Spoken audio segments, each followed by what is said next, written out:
পিছন থেকে প্রায় পাঁচজনের মতো লোক এসে এলোপেথরি।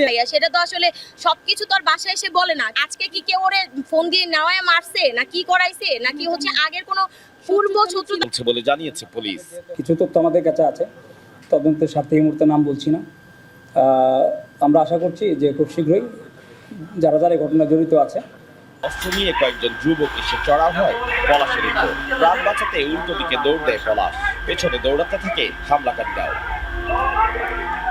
এক পর্যায়ে পলাশকে ধারালো অস্ত্র দিয়ে এলোপাতাড়ি আঘাত করে দুর্বৃত্তরা। কুপিয়ে দুই হাতের কবজি বিচ্ছিন্ন ও শরীরের একাধিক জায়গায় জখম করে ফেলে রেখে যায়।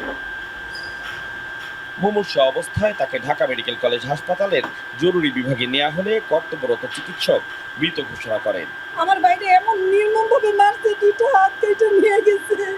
পরিবারের দাবি, পূর্ব শত্রুতার জেরেই পরিকল্পিতভাবে এই হত্যাকাণ্ড ঘটানো হয়েছে। ঘটনার সঙ্গে জড়িতদের দ্রুত গ্রেফতার করে দৃষ্টান্তমূলক শাস্তির দাবি তাদের। পিছন থেকে প্রায় পাঁচজনের মতো লোক এসে এলোপেথরি।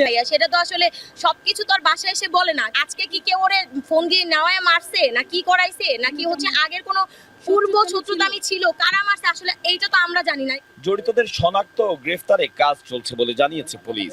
কিছু তথ্য আমাদের কাছে আছে, তদন্তের স্বার্থে এই মুহূর্তে নাম বলছি না।